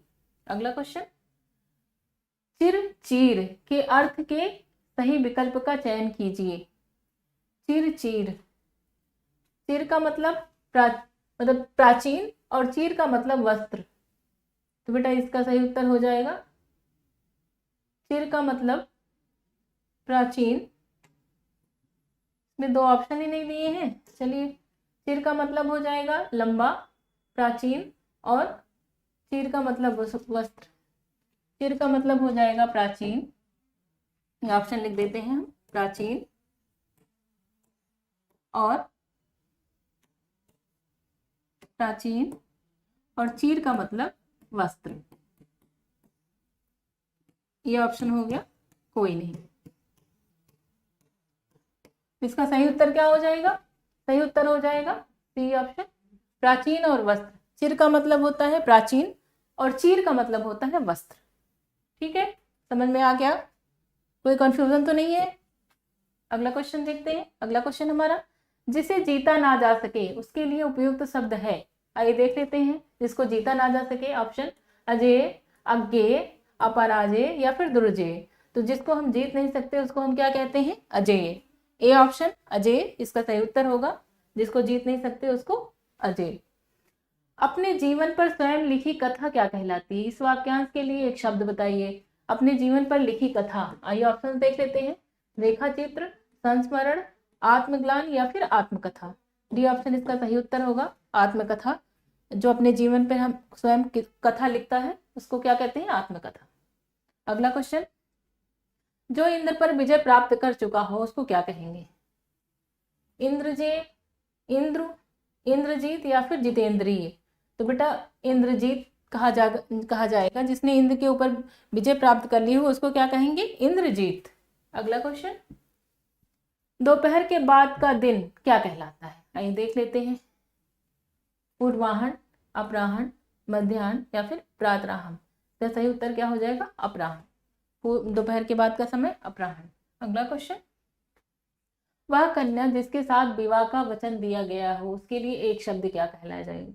आइए देख लेते हैं। वाग्दत्ता, वागदान, वाकबद्ध या फिर वाविग्ध। ए ऑप्शन इसका सही उत्तर होगा। वह कन्या जिसके साथ विवाह का वचन दे दिया गया हो उसको क्या कहते हैं हम लोग? वाग्दत्ता। क्या कहेंगे? वाग्दत्ता। अगला क्वेश्चन, विग्रह की दृष्टि से दिए गए विकल्पों में से कौन सा विकल्प अनुचित है? आइए देख लेते हैं। वन में वास, देश पर निकाला, चंद्र का प्रकाश, जल की धारा। बेटा देश पर निकाल नहीं होता है, देश से निकाला। क्या होता है? देश से निकाला। यही ऑप्शन इसका सही उत्तर होगा। क्या हो जाएगा? देश से निकाला या फिर देश निकाला बोलते हैं। ठीक है, अगला क्वेश्चन, सामासिक पद को तोड़ना क्या कहलाता है? आइए देख लेते हैं। संधि, समास, समास विग्रह या फिर समास विच्छेद। तो समासिक पद है कोई, उसको तोड़ने को हम क्या कहते हैं? समास विग्रह। क्या कहते हैं? समास विग्रह। संधि क्या होती है? जब दो वर्णों का मेल होता है उससे विकार उत्पन्न होता है तो वो संधि होती है। दो वर्णों का मेल, संधि होती है। दो वर्णों का मेल, दो वर्णों का मेल। समास क्या होता है? दो शब्दों का मेल होता है। दो शब्दों को जोड़कर बनता है समास। दो शब्दों का मेल। समास विच्छेद और समास विग्रह एक ही चीज है। विच्छेद लेकिन नहीं बोला जाता है, समास का विग्रह बोला जाता है। ठीक है, अगला क्वेश्चन, संधि विच्छेद होता है और समास विग्रह होता है। गंगा जल में समास का भेद बताइए। गंगा जल, आइए देखते हैं। तत्पुरुष, द्वंद्व, अव्ययी भाव या फिर कर्मधारय। इसका सही उत्तर क्या होगा? तत्पुरुष समास। गंगा जल का जब वाक्य विग्रह, समास विग्रह करेंगे तो क्या होगा? गंगा का जल, ये हो जाएगा तत्पुरुष समास। अगला क्वेश्चन देखते हैं। कौन सा अधिकरण तत्पुरुष नहीं है? आइए देख लेते हैं। पुरुषोत्तम मतलब पुरुषों में उत्तम, पुरुषों में उत्तम, पुरुषोत्तम। देशाटन, देश के लिए अटन। क्या होगा? अटन मतलब घूमना। कुल श्रेष्ठ, कुल में श्रेष्ठ। क्या हो जाएगा? कुल में श्रेष्ठ। धर्म भ्रष्ट, धर्म से भ्रष्ट। तो बेटा देखो इसका सही उत्तर क्या हो जाएगा, इसका सही उत्तर हो जाएगा धर्म भ्रष्ट। ये पंचमी विभक्ति का प्रयोग है। अगला क्वेश्चन, सामान्यतया कर्ता क्रिया आदि के साथ सार्थक शब्द समूह को हम क्या कहते हैं? आइए देख लेते हैं। शब्द, पद, वाक्य या फिर शब्दों का समुच्चय, तो इसको क्या कहेंगे? एक वाक्य में कर्ता क्रिया आदि का जो सार्थक समूह होता है उसको हम क्या कहते हैं? उसको हम वाक्य कहते हैं। अगला क्वेश्चन, वाक्यों का वर्गीकरण मुख्यतः कितने प्रकार का होता है? आइए देख लेते हैं। वाक्यों का वर्गीकरण कितने प्रकार का होता है? 3 प्रकार का, सरल वाक्य, मिश्रित वाक्य और उपवाक्य। ठीक है। अगला क्वेश्चन, निम्न वाक्य में कौन से हिस्से में त्रुटि रह गई है? पहले वाक्य पढ़ते हैं। कुछ लोगों को लगता है कि बदला लेने से कलेजे को ठंडक पहुंचती है। ठीक है, ए ऑप्शन को ठंडक पहुंचती है, कुछ लोगों को बदला लेने से कलेजे को, या फिर लगता है कि। बेटा इस की में गलती है, डी ऑप्शन इसका सही उत्तर होगा। ये की क्या होगा? यहाँ पर छोटी ही की मात्रा वाला की होगा। कुछ लोगों को लगता है कि बदला लेने से कलेजे को ठंडक पहुंचती है। अगला क्वेश्चन, उन्होंने कहाँ जाना है? वाक्य में किस प्रकार की अशुद्धि है? आइए देख लेते हैं। उन्होंने कहाँ जाना है? सर्वनाम संबंधी अशुद्धि, संज्ञा संबंधी, क्रिया संबंधी या फिर विशेषण संबंधी? तो बेटा इसमें उत्तर क्या होगा? सर्वनाम। उन्होंने नहीं होगा, उनको कहाँ जाना है। उन्होंने नहीं होगा, उनको कहाँ जाना है। अगला क्वेश्चन, मैंने घर जाना था, वाक्य में अशुद्ध अंश है। अशुद्ध अंश क्या है? मैंने घर जाना था। ए ऑप्शन इसका सही उत्तर होगा। मैंने नहीं होगा, मुझको घर जाना है, जाना था। अगला क्वेश्चन, निम्न में से कौन सा वाक्य अशुद्ध है? आइए देख लेते हैं। आज मैं यहीं रहूंगा, सज्जन लोग भला ही सोचते हैं, क्या तुम कॉलेज जाते हो, अभी तक पत्र नहीं मिला है। इसमें कौन सा वाक्य अशुद्ध है? आप लोग बताइए। इसका सही उत्तर होगा डी ऑप्शन, अभी तक पत्र नहीं मिला है। ये गलत है। अगला क्वेश्चन,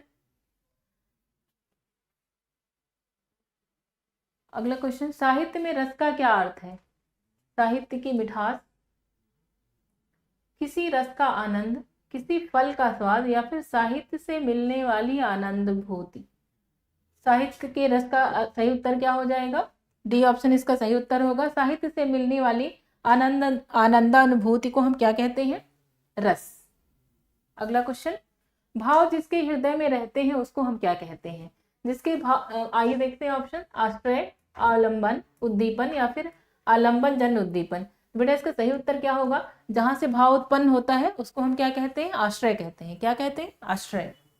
अगला क्वेश्चन, रस सूत्र के जनक को कौन माना जाता है? रस सूत्र के जनक माने जाते हैं भरत मुनि, अभिनव गुप्त, तुलसीदास या फिर भट्टनायक। सही उत्तर क्या हो जाएगा इसका?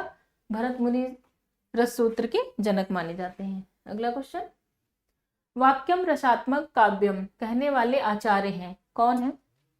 मम्मट, विश्वनाथ, भरत या फिर राजशेखर। इसका सही उत्तर क्या हो जाएगा? मम्मट। अगला क्वेश्चन, भरत मुनि के अनुसार रसों की संख्या कितनी है? आइए देख लेते हैं ऑप्शन, 8, 9, 11 या फिर 10। तो भरत मुनि ने बेटा कितने रस बताए हैं? 8 रस बताए हैं उन्होंने। रसों की संख्या उन्होंने कितनी बताई है? 8। निस दिन बरसत नैन हमारे, इस पंक्ति में किस रस का वर्णन है? आइए ऑप्शन देख लेते हैं। वीर रस, भयानक रस, वात्सल्य रस या फिर कौन सा? श्रृंगार रस।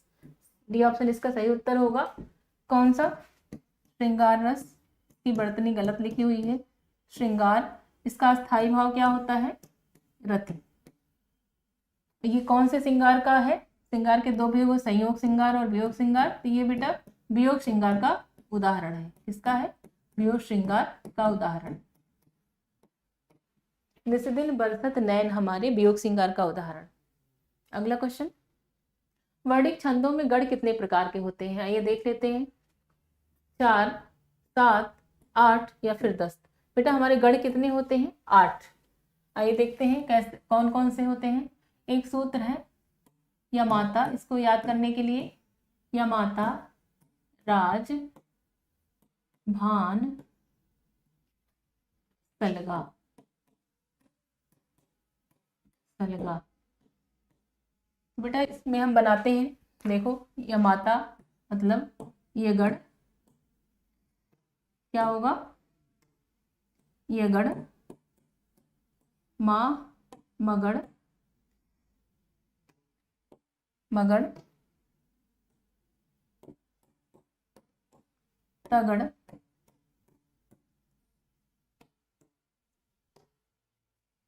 रगड़, राज, जगड़, भा से भगड़, ना से नगड़, रा से सा से तगड़, ला से सलगा। 1 2 3 4 5 6 7 और 8, ये बेटा ये हमारे 8 गढ़ हैं। ठीक है, अब इनसे जब हम शब्द बनाते हैं तो इसकी मात्राएं कैसे बनती है, या ऐसे यमाता, यमाता हो जाएगा 1 2 यमाता, इसको हम यहाँ पे लिख लेते हैं यमाता का, यगड़ का क्या हो जाएगा, यमाता, क्या हो जाएगा, या माता। इसका मात्रा कैसे बनेगी, इस तरह। मगड़ है, क्या हो जाएगा, माँ ता रा, 3 शब्द मिलाकर हम बनाते हैं, इसकी मात्रा क्या हो जाएगी, तीनों दीर्घ हो जाएगी। ठीक है, तगड़ का क्या हो जाएगा, तगड़ का हो जाएगा ताराज, क्या हो जाएगा, ता रा ज, इसकी मात्रा कैसे होगी, 2 गुरु और 1 लघु। रगड़ का क्या हो जाएगा, रगड़, रगड़ का क्या हो जाएगा, राजभा, क्या हो जाएगा, राजभा। इसकी मात्रा कैसे हो जाएगी, 1 गुरु 1 लघु और 1 गुरु। ठीक, जगड़ का क्या हो जाएगा, जगड़ का हो जाएगा हमारा जभान, जभान हो जाएगा। इसकी मात्रा कैसे लगेगी, 1 लघु 1 गुरु और 1 लघु, जभान। अब है क्या, नगड़, नगड़ का क्या हो जाएगा, नसल, तो क्या हो जाएगा, न स ल, न स ल, इसकी क्या हो जाएगी, तीनों लघु स्वर हो जाए, लघु हो जाएगी मात्रा। और क्या बचा, सगड़, सगड़ का क्या हो जाएगा, सलगा, यानी कि सलगा। इसकी मात्रा कैसे बनेगी, 2 लघु और 1 दीर्घ। बेटा ये छंद के 8 गण होते हैं, जिनको हम वर्णिक छंदों में इनका हम प्रयोग करते हैं, इस तरह मात्राएं गिनी जाती है। ठीक है, अगला क्वेश्चन देखते हैं। अगला क्वेश्चन हमारा, अलंकार शब्द का शाब्दिक अर्थ क्या होता है, आइए देख लेते हैं। वस्त्र, वर्ण, आभूषण या फिर विशिष्ट। इसका सही ऑप्शन क्या होगा, आभूषण इसका सही उत्तर होगा। अलंकार को हम, इसका शाब्दिक अर्थ क्या होता है, आभूषण, अलंकार को हम आभूषण भी कहते हैं। अगला क्वेश्चन, निम्न में से कौन सा अलंकार का भेद नहीं है, नहीं है, आइए देख लेते हैं कौन कौन सा। शब्दालंकार, छंदालंकार, अर्थालंकार या फिर उभय अलंकार। तो बेटा ये बी ऑप्शन इसका सही उत्तर होगा। अलंकार के भेद होते हैं शब्दा और अर्थालंकार।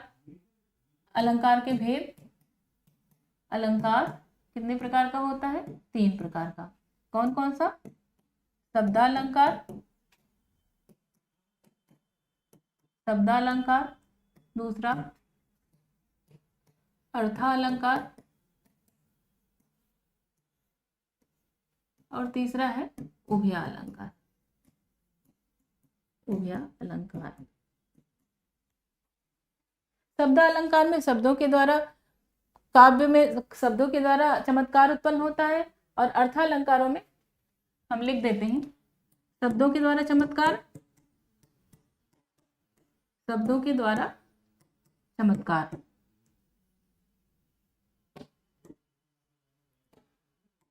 शब्दों के द्वारा चमत्कार, काव्य में शब्दों के द्वारा चमत्कार उत्पन्न करते हैं। और अर्थालंकार में अर्थ के द्वारा चमत्कार, अर्थ के द्वारा चमत्कार।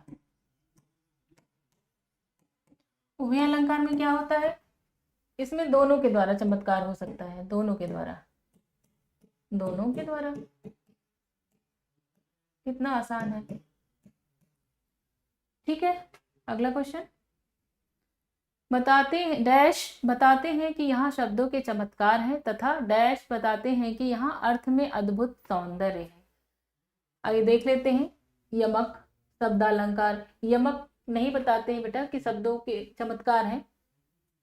रूपक, उपमा, ये भी गलत है। शब्दालंकार, अर्थालंकार। शब्दालंकार बताते हैं कि शब्दों में चमत्कार है और अर्थालंकार बताते हैं कि यहाँ पर अर्थ में अद्भुत सौंदर्य। इसका सी ऑप्शन सही उत्तर हो जाएगा।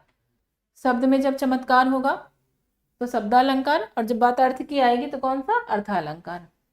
उसने तो मेरी आंखें खोल दी, रेखांकित मुहावरे का अर्थ क्या होगा, आंखें खोलना। आइए देख लेते हैं ऑप्शन।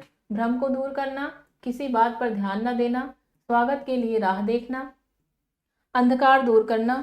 इसका बी ऑप्शन सही, ए ऑप्शन इसका सही उत्तर होगा बच्चों। आंखें खोलने का मतलब क्या होता है, भ्रम को दूर कर देना। किसी चीज के लिए जो भ्रम है उसको दूर कर देना तो आंखें खुल जाती हैं, आंखें खोल देना।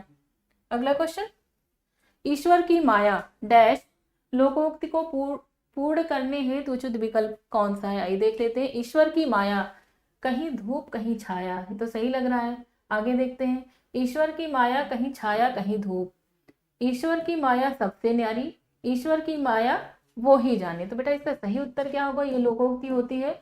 ईश्वर की माया कहीं धूप कहीं छाया, ठीक है। अगला क्वेश्चन, हिंदी का मानक रूप किस भाषा से विकसित हुआ है। आइए देख लेते हैं। भाषा कौन सी है, मालवी, ब्रज, खड़ी बोली या फिर अवधी। बेटा हिंदी की जो भाषा है, विकसित भाषा, वो खड़ी बोली से विकसित हुई है। बेटा जब हम हिंदी भाषा का विकास का चैप्टर करेंगे अपने ऑनलाइन या ऑफलाइन बैच में, जब भी जहाँ भी हम पढ़ाएंगे, दोनों जगह पढ़ेंगे, तो वहाँ पर हम इस चैप्टर को अच्छे से वहाँ पर डिस्कस हम लोग करेंगे। वहाँ पर चीज़ें आपको एकदम क्लियर हो जाएगी। अभी आपका पेपर है तो आप इस तरह प्रैक्टिस सेट से ही अच्छे से अपनी तैयारी कर लीजिए। जब हम पढ़ेंगे, अपना क्लास पढ़ेंगे, वहाँ पर ये चीज़ें हम अच्छे से डिस्कस करेंगे, ठीक है। अगला क्वेश्चन देख लेते हैं। अवधी भाषा का अर्थ क्या है, अर्थ क्या है, आइए देख लेते हैं। अवधि की भाषा, काल, अवधवासी या फिर अंधा। तो बेटा अवधि है शब्द, तो अवध की भाषा को ही तो हम अवधि कहेंगे। अवधि भाषा किसको कहेंगे, अवध की जो भाषा होगी उसी को कहेंगे। तो ये ऑप्शन हमारा सही उत्तर होगा। हिंदी के अतिरिक्त कौन सी भाषा देवनागरी लिपि में लिखी जाती है। आइए देख लेते हैं। सिंधी, पंजाबी, बांग्ला या फिर नेपाली। तो बेटा नेपाली भाषा है जिसकी लिपि भी देवनागरी है, ठीक है। अगला क्वेश्चन देख लेते हैं। हिंदी दिवस किस तिथि को मनाया जाता है। ऑप्शन देख लेते हैं। 14 सितंबर, 14 अगस्त, 14 नवंबर या फिर 5 सितंबर। बेटा इसका सही उत्तर क्या होगा, 14 सितंबर को हम हिंदी दिवस के रूप में मनाते हैं। इसी दिन शिक्षक दिवस भी होता है। आज की क्लास में बस यही इतना ही। मिलते हैं आज अपनी अगली क्लास में, तब तक के लिए धन्यवाद।